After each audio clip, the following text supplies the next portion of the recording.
Thank you. So this Fireside Chat is being hosted by our Diversity, Equity, Inclusion team of the Regional Issues Subcommittee, led by Nikita Gibson, which was initiated by our president of the CAA, Ms. Simona Brathwaite. My name is Mark Longman. I am the lead of the DEI team and your moderator for this session. This promises to be an exciting session. With me today, I have Ms. Wendy John, the head of Global Diversity and Inclusion at Fidelity Investments. In this role, she leads and executes an enterprise-wide strategy to create a more diverse and inclusive workplace, one that would deliver the best outcomes for the firm's 65,000 plus associates, its customers, and the communities that Fidelity serves. Just so you know, she has a bachelor's degree in mathematics with a double major in actuarial science and economics from the University of Waterloo, and a master's degree in investment management from the Questrom School of Business at Boston University. As it said, actuaries without bound.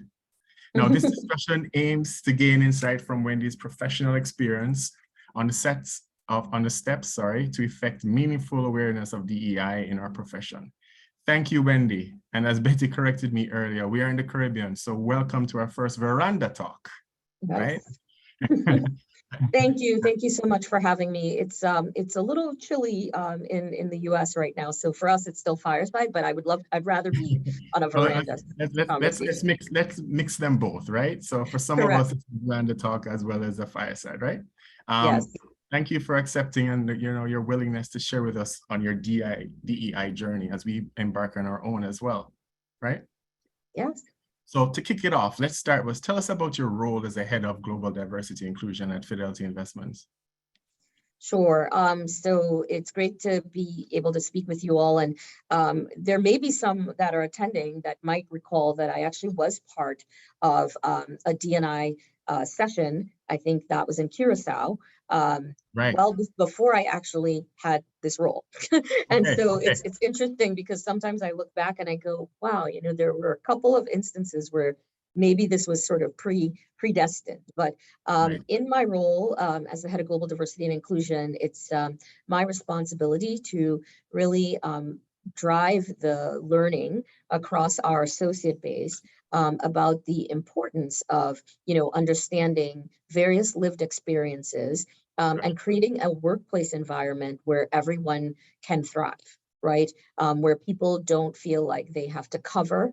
That's a term that Dr. Kenji Yoshino at NYU, first introduced, where, he has done a lot of research that says that all of us in our workplaces are hiding or editing aspects of ourselves, right? Because either we feel like we won't be accepted or it will harm us in some particular way. And so we're focused on ensuring that our associates are diverse and representative of the customers that we serve, as well as the broader population of the cities in which we exist and work, and reflected the diversity of those communities.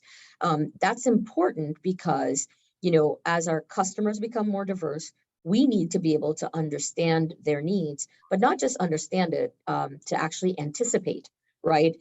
Because the race is won by those who are able to predict and innovate quickly and bring to market products and solutions that people don't even know that they need, right? And so that's a lot of what we're trying to do, is to really, make sure that within the financial services industry, that we're thinking about every single customer and really creating relevant experiences for them. Makes sense. Thank you for that. That's definitely something that we all have to recognize as well. And if I can follow from that, moving it to the CAA, what do you think the CAA role as a professional body, right? Can be playing this awareness as we develop and walk through our cross collaboration, in the DEI? Yeah, so I think, again, these are facts I hope everyone knows here. So two friends of mine, so I did actually start off my career on a very traditional actuarial path on the pension consulting side, right? First at Towers Parent in Boston, and even when I first came to Fidelity, I worked in an internal actuarial consulting group, right? And I was a member of the International Association of Black Actuaries in the US. And so two of those members are now, the president, I think, elect of the SOA and the CAS, right? And I think for a lot, those are milestone events within the actuarial community. It's never occurred in quite that way at the same time. And so that's really generated a lot of enthusiasm is what I'd say, first off, right? Now, it's enthusiasm that I think is good enthusiasm.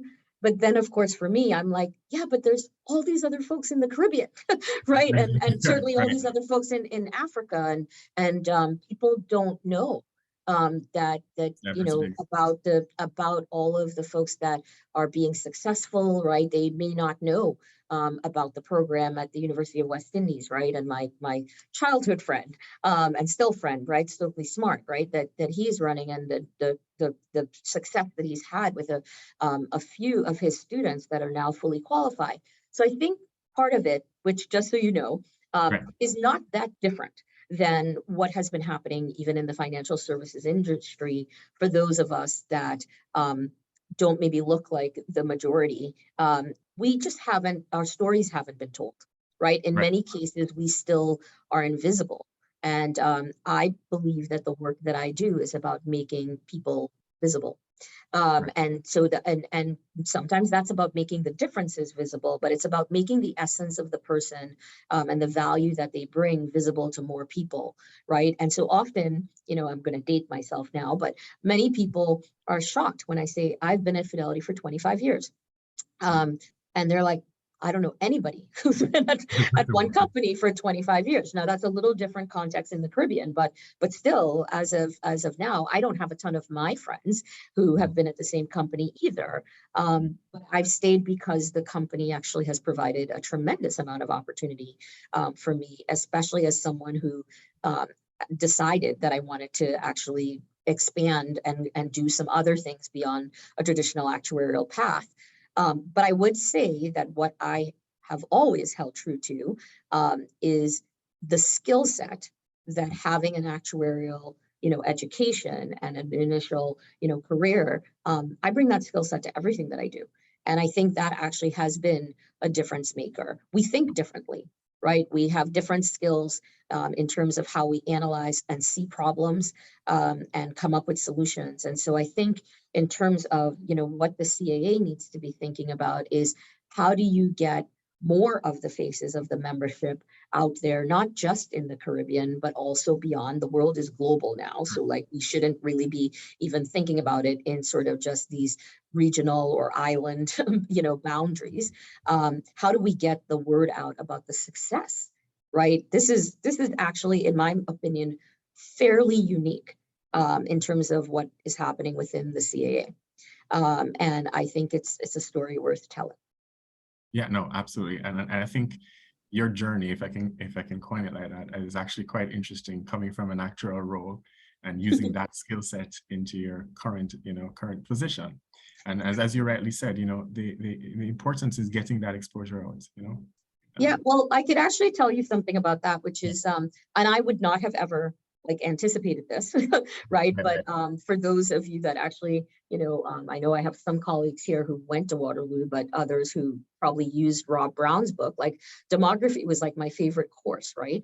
And so when you think about a lot of the diversity and the representation data and the disclosure that we're doing and the analysis that we run, that's demography, right? And projecting the things that are happening. So that's why I'm saying it's sort of sometimes you look back in the rearview mirror and you realize that there's along the way, each of those experiences actually led you to the point that you're at right now. And the other piece I would say is I often cite my lived experience in the Caribbean.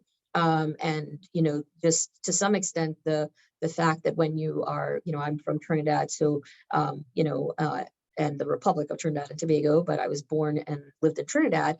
When you grow up on an island that's so small and you're looking out at the world, I don't know how you end up not having a curiosity and a learning orientation, right, about others and things like that. And that's what comes into play and what we're trying to get other people to build a skill set around.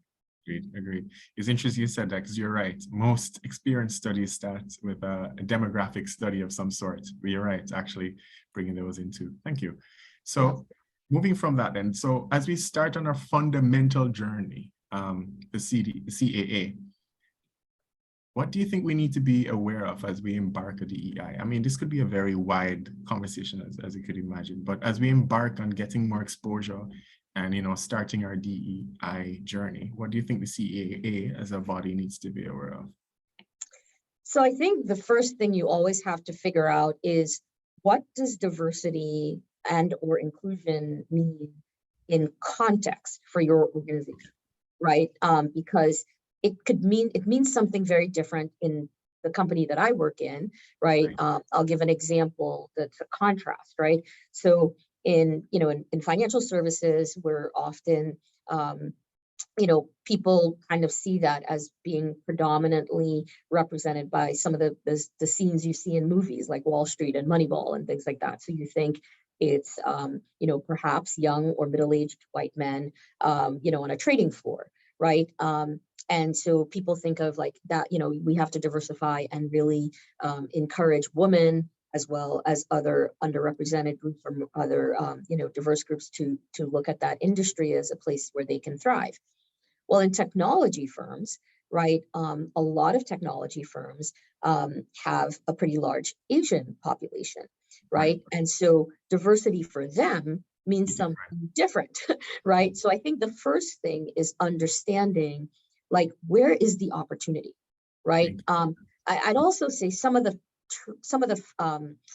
characteristics and identifiers I'm using have meaning in the US, but do not have meaning perhaps, right, in the Caribbean, right? And so maybe in the Caribbean, you need to be looking at it, probably gender, maybe sexual orientation and other things. And I know some of these things are wildly taboo, but maybe some of those are some of the characteristics, but then you might also want to look at, geography, right? Like, are there some countries that, maybe need more support, and that might mean that people have to should be encouraged to relocate from, some of the places where the actuarial expertise is being, is concentrated, right? So there's just some of those, situations, I would say. I could tell you of a few instances where someone just recently was asking me about opportunities for an actuary, in Bermuda. And there's a very specific skill set that they're interested in if you understand what happens in the actuarial world in Bermuda,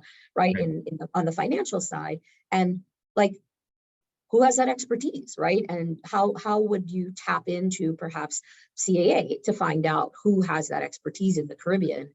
Or, how do we develop a pipeline in some of those countries so that those opportunities, and I'm not trying to be controversial here, I was educated in Canada and I live in the US, but how do we make sure that some of the opportunities don't always require, an actuary from North America, right? Or somewhere else, right? How do we ensure that we sort of building those connection points? Right. Building the connection points, building the pipelines, the sort of apprenticeship experiences where, they're training other people, right? Simone is a perfect example of someone who, has done a lot of work in that space, right? In terms of, living in different countries, getting different sets of experience, right? How do we create more of those opportunities?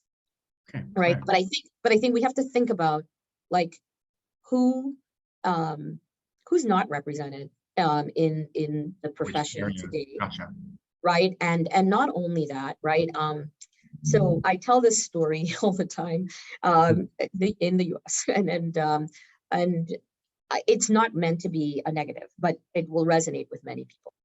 So I went to an all-girl high school in Trinidad, and my math teacher, who was my favorite teacher at the time, is the person who introduced me or asked me, to consider pursuing an actuarial career. And pretty much because I loved her and trusted her, and I felt that she wouldn't, suggest something for me that was bad. I was going to be an engineer, right? Electrical and computer engineer. And so I pretty much at 16, everything else from that point was focused on this actuarial degree, right? And then, going to Waterloo. So Form 5, whatever, right? And my school did not actually offer, right, math, that combination, math, further math, physics, or whatever. And so at the time, any girl that wanted to do that had to go to an all-boys school. Now, candidly, I never actually questioned it at the time. At the time, I viewed it very much as a supply-demand issue. Correct. But in hindsight, and somewhat prompted by an experience I had at Waterloo, when we got there, folks like Marcus Boslin and other know this story. When we got there, a few of us had done well on the entrance, exam and got fellowships, right? And they moved us out of the regular math classes into advanced classes, in which there weren't a lot of females, and there certainly weren't a lot that looked like me. And I remember one of my colleagues, whose father was one of the professors from South Africa, asking me, how did I get to be good at math? And I actually really did not know how to answer that question, because I'd always been good at math, right? My father was an accountant. I was like, I don't really understand. But I didn't understand as well the context of North America as a Black female, right? That people didn't think that I was supposed to be good at math, or as good as I was, right? And so I think that's some of it as well, is how do you make sure that, I was willing, and I actually, I negotiated to get to that boys' school, because it wasn't like my brother's school or anything. Didn't actually have pre-existing relationships there, but most people wouldn't do that, or might not have the means to do that. So who's falling out of the system, who could be very talented and could be a future actuary today, right? So I think that's some of the opportunities when you I'm talk guessing about. you went to a convent in Trinidad as well, right? Well, I had to change to a convent to boys' school, but yes. I could see the excitement in your voice. It's a highly controversial question to those of us from that system. That's why I picked at it. But you're right, even in subjects that we have to select, it kind of dispels diversity, because you're forced into this group, this box that you can't match. For example, geography with biology. I wanted to do geography. I wanted to do math, further math, maybe physics and geography, but yeah. Wow. So if you could dispel any misconception about DEI, what would that be? Just choose one. Well, I think the biggest one is that it's for somebody else, right? I think there's a lot of sort of othering, right? That DEI doesn't include all of us, right? But it does, right? And in particular, we're all diverse, right? So that's why I said, sometimes even the labels, you have to be careful, right? The labels, just so you know, again, back to the actuarial and the demographics, right? A lot of the labels that are used are tied to the original, especially in the North America and Western countries, to census, right? And census data was about understanding the population to determine distribution of goods and services, right? And many of those categories have not evolved with the times. So I find them all actually, even though we report on them because that's what we're required to do, they're all very limiting, right? So to me, I think, that's the misconception, I think, is sometimes people get really anchored to these labels and think, oh, well, that's not me. I'm not any one of those things, or that doesn't fully describe me. So that's somebody else that they're talking about. Or I don't, right? Or I don't want to be in a box. And I think at the end of the day, what we're saying is everyone wants to feel included, right? And, it's important that we know that each of us could be we could be in the same situation, the same scenario, but we don't experience it the same way, right? And the example that I give a lot of people, funny example, I grew up with my brother and my mother and father, and there are stories that we tell, right? And the facts are generally the same, but my brother has a totally different, on what actually was happening, right? And I'm like, that didn't happen.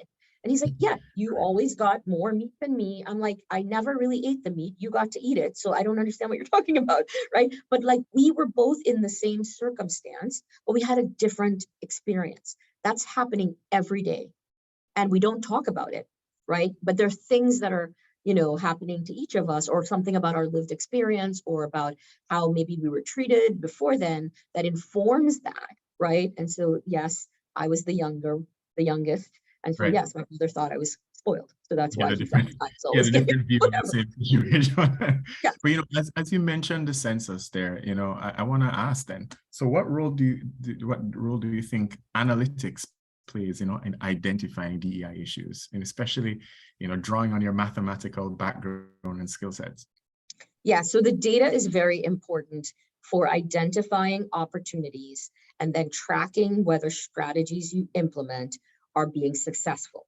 Gotcha. The data, though, you can't just anchor on the data. You have to go actually engage with people, right? To make sure that you have a full picture of everything that's happening. But the data is very helpful to, one, sometimes set a baseline so that you know where you're starting from, right? To then be able to build some goals, and then to measure yourself against those goals, right? So particularly if you're thinking about, hey, my representation might be down in terms of women, like you want to measure that, and you want to, but you still have to have strategies, right? You have to have a focused effort then to, how do I recruit, right? Where might I be missing talent?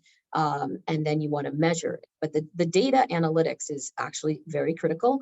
And again, I just would say, and I do always plug for non-traditional roles for actuaries, but very few people try to challenge me on the data, because I mean, people, they have lots of opinions and blah, blah, blah. This is what I think is happening. I said, the data doesn't support that. And I can show you how it doesn't support that.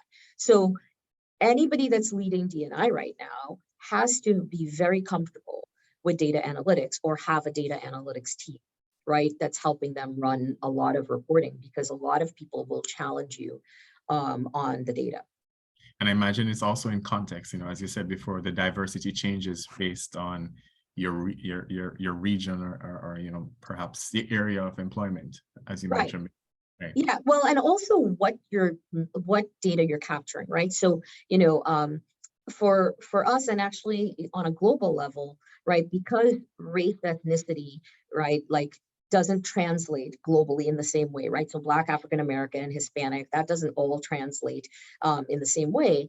There are other dimensions of diversity that people have started capturing, and we've started capturing. So whether that's like, do you have a disability? And you don't have to tell us what the disability is, but do you have a disability?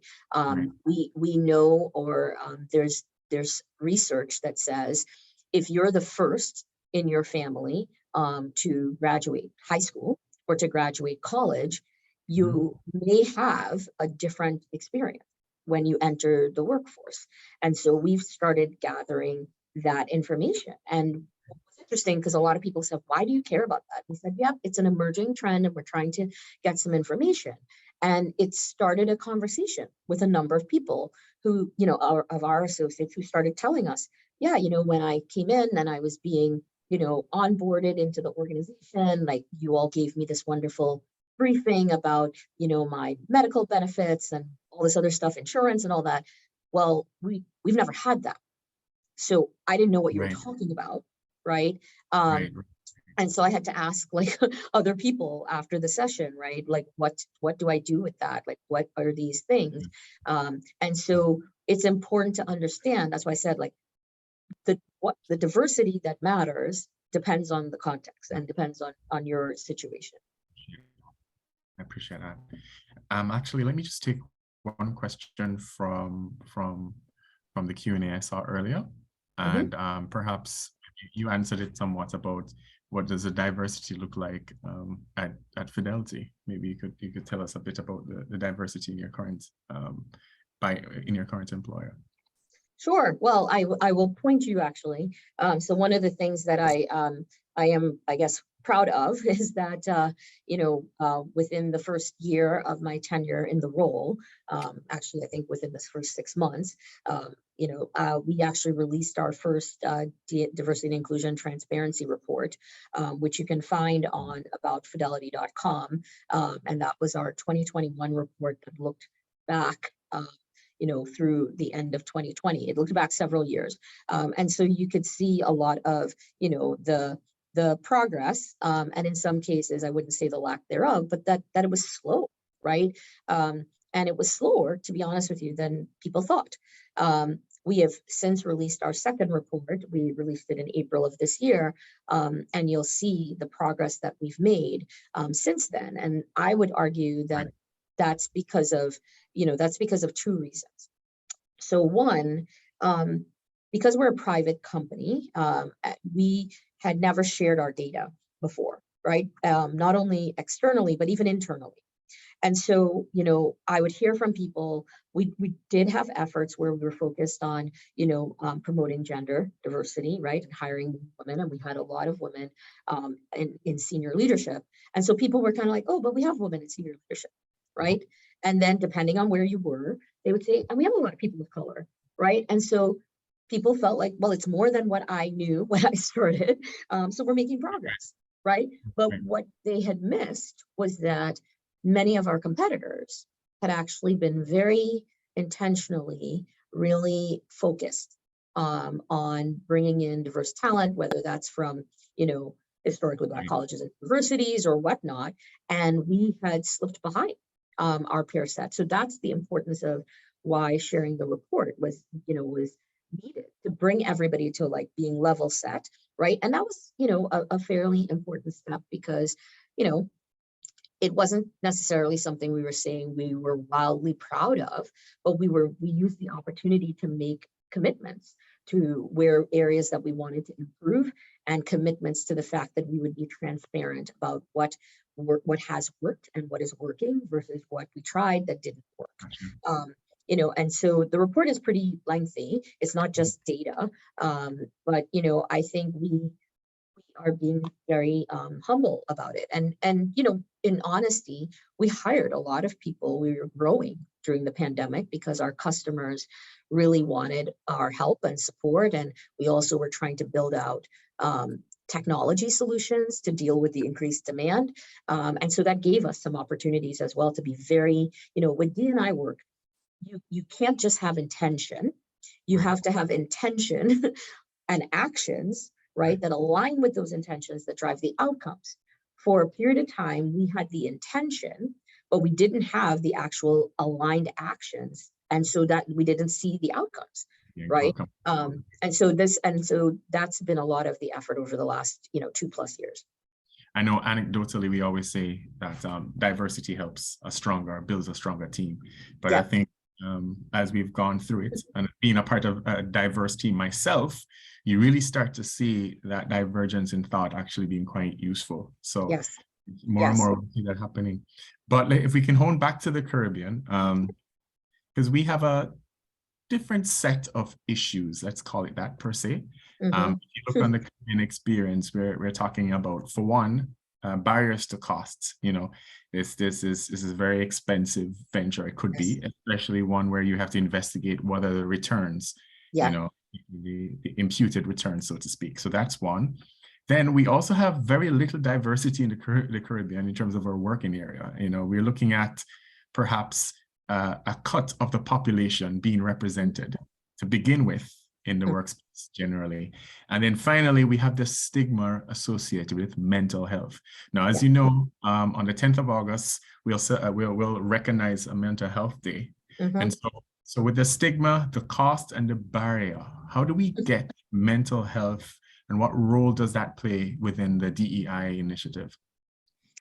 Yeah, I mean, I think a lot of, that's a great question. And there's a lot to unpack there. I think, mental health is definitely during the pandemic, right, has really risen to, the top of everyone's, just awareness. And I'm grateful that we are more comfortable, seemingly, to talk about it. We still have a long way to go, right? And some of our some of our communities in the Caribbean, and even globally, culturally, still feel some of this discussion is taboo, right? Yes. And we tell people, it up, and, we often mask pain with jokes and laughter and stuff, right? Right. And so I think, some of this is just, I can tell you, I mean, like, anybody embarking on this career, right? I mean, yes, there are definitely those people who like sail through the exams, but like this is a mental health journey,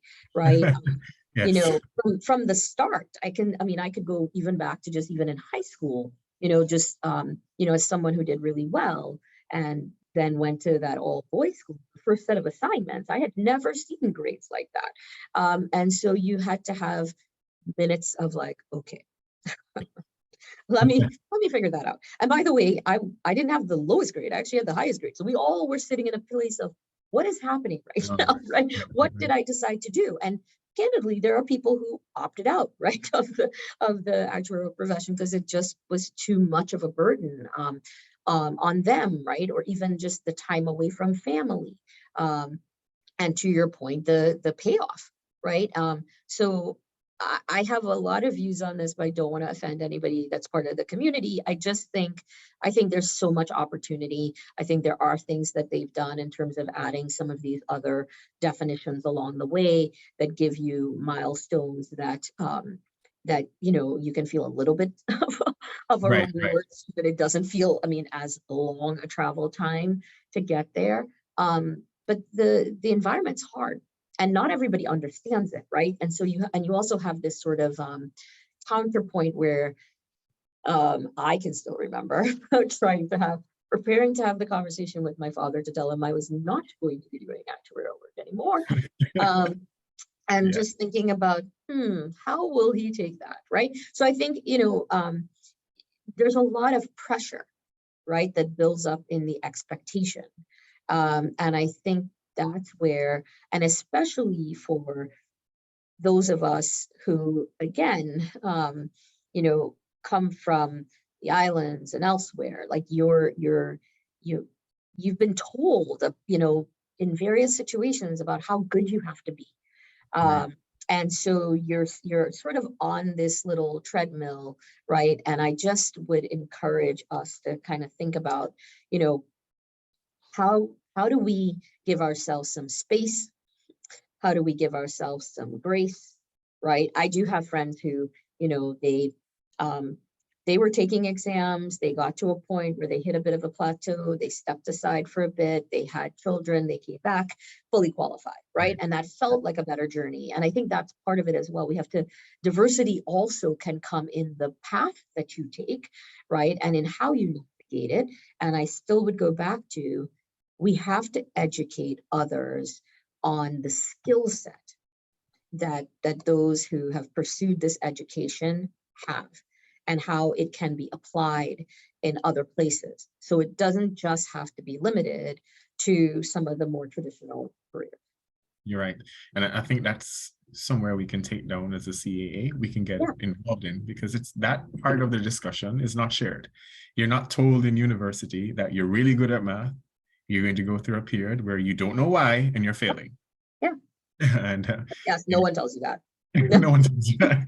No one tells you that, and I actually worked with someone who once said to me she had to stop these exams because they were messing with her identification of herself, Yeah. So there's a lot of mental issues that we have to suffer through this journey. So I take that point strongly. Well, and I would also say, I mean, and I know sometimes, so again, another thing that might seem a little controversial, but, I think sometimes people are, again, the grass always looks greener on the other side. And people are like, Yeah. oh, well, you're in the US and your company gives you exam time and whatever.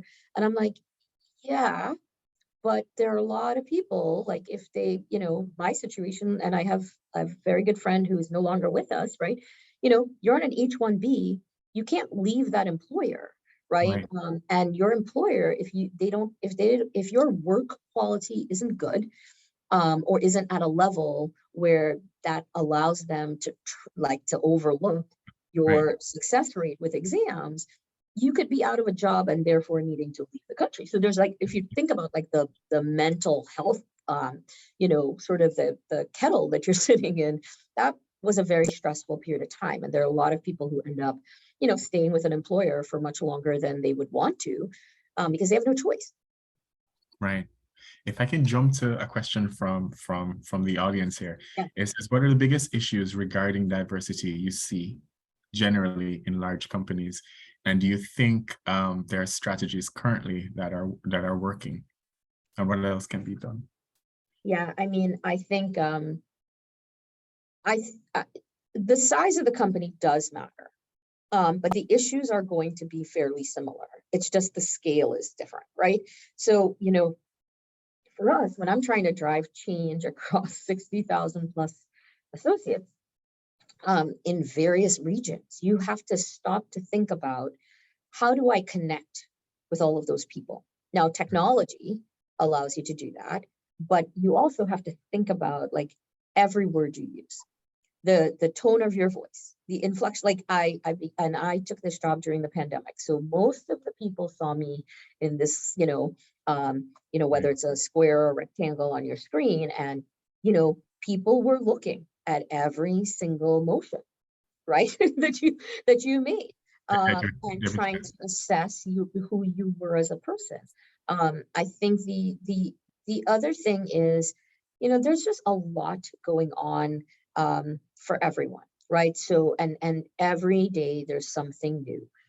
So whether that's Hurricane Ian, whether it's everything that's going on with Russia and Ukraine, right? I think sometimes keeping the focus, right, on the work is challenging. And so at Fidelity, I'm always encouraged to think about the pace of the change.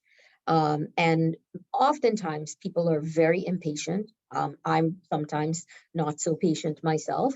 But when you're trying to change systems, right? That's how I'm going to talk about an organization. When you're trying to change a system, that takes time. Those systems were built over time, right? And so you kind of have to look for where there are opportunities, and are there some opportunities there that can scale, right? And where are you have to understand as well, who are the influencers, right, in the company? Because I actually, you may not need all 60,000 people. You need a few people who carry the influence and are the culture bearers in the organization, and you need to know that organization really well. So I think that, those are some of the real challenges. I think there is human nature drives a lot of whataboutism, right? And whataboutism is, I see you over here doing something for Mark, but you haven't done anything for me lately. That doesn't feel fair. Well, Mark has a need. You seem fine, right? So you haven't expressed the need, so I'm addressing the need. And so it's just kind of like some days and weeks, it can feel like, whack-a-mole, and focus can be tough. And so I do think that that's one of the biggest challenges. And certainly as people look ahead to the future, there's always a thought of, will the interest and support wane if times get really challenging from a financial or business. And if I can sneak maybe one or two more questions in, right? One we post for the registration here, we asked, I would like you to share your views on it as well. You just mentioned, so who do you think should lead the DEI initiative? Should it be executive leadership or someone else? And if so, who else could fit that block? Well, I think, there's any number of people that could lead the D&I work, but it doesn't matter who's leading it. Everybody has to participate in it, because it's because everything about the environments and the organizations has to do with how we all treat each other. So even though you have a wonderful leader, right, whether that's the CEO or a chief diversity officer or somebody else, the head of HR, or someone else, right, they could be doing all the right things, but if everybody else is like, yeah, that's not my thing, and I don't even know, like, I'm gonna just wait, 6 months until they flame out, then nothing will change. So it's everybody's responsibility. And I think that's where a lot of the upfront work that you need to do is really around building credibility and formulating a message that people can see themselves in, right? Or when they hear you speaking, and you have to be consistent, right? You have to be really consistent. And so I do talk and acknowledge the fact that I am the first person of color. I'm the third head of D&I at Fidelity, but I am the first person of color to have the role. And there absolutely were people who, good news for me is people knew me at the firm. They knew me as a business leader, and they knew my execution. But there definitely were people. I mean, there were people who said, well, I know you're, focused on the Black people, right? Or you're focused on the women. And I had to be very clear from the start that I'm here for everybody. And to be honest with you, in some instances, that even explaining that is challenging. Gotcha. I gotcha. And I know, last question I'm going to sneak in because you've mentioned it twice, so I feel compelled to ask you something about that. How do we ensure that the attention and the recognition that are focused on DEI right now doesn't lose steam, so to speak? How do we keep this going? Yeah, I do think that again, it's going to take all of us, right? What I would say is, and we have to share the positive stories, right? I think a lot of times we talk about the negative, or we allow the naysayers to dominate the conversation, and we don't share the other side of things where we get to celebrate, certain successes and wins. And I really think that there's just a great opportunity to spotlight so many people that are talented, that bring these interesting backgrounds to the work, right? And so a big part of what we anchor on is about getting people comfortable building relationships with people that are very different from them, right? And it doesn't require you, it doesn't have to be a formal mentoring or sponsorship program or anything like that. But hey, you're in a meeting, or you overhear someone say something that is really kind of interesting to you. Maybe it's very different from how you think. And, you ping them or ask, hey, I heard what you said, and I'm really interested in how you landed at that conclusion. And just start to train your mind to being open to other perspectives, right? We actually spend a lot of time with our associates because I need associates that are thinking and that are not giving up their agency. And what we don't understand is that technology is wonderful, and we make big investments in technology, and we rely on technology a ton, but artificial intelligence, right, actually can amplify bias, right? And so when, a lot of these devices and other things are tracking, they look to see where you spent time, where your eye gravitated to on the page, and then they just serve you up more of that. So it's really important that we know how to disrupt those things, right? So I always say, watch multiple news sources, right? And watch how, again, like I said, the same thing with my brother and I at the table, watch how the same series of facts can be represented in a very different way. Challenge yourself to see some of those narratives, and look at, yes, it's wonderful to get all those pop-ups where it's recommending that you go buy something, but it's doing that because it's learning about you, right? And it thinks it knows you, and it's going to keep sending you stuff that it thinks you're interested in. So we have to kind of disrupt that echo chamber. Wow, powerful there. Because as you're right, we will be served what we see, and therefore limiting our future diversity. Interesting. Yes. Thank you very much. Yes. Thank you. And make sure we're telling the children about that, because they all believe everything they see on the internet or on their phones, and Google is their friend. So. Yeah, yeah, absolutely. Thank you very much, Wendy. I think we are at the end of time now. I really appreciate it. Thank you again for lending and spending the time to go through and discuss with us as we embark on our DEI journey. As we mentioned before, DEI added as a part of the regional subcommittee. So this ends our first veranda talk, aka fireside chat, depending on where you are in the world. And we truly appreciate it spending this time. I'd like to thank again the CAA and the members of the IT team who are in support of this as well. Thank you, everyone. Thank you for joining our webinar, and do have a great end of the day. Thank you. Have a great day. Thank you.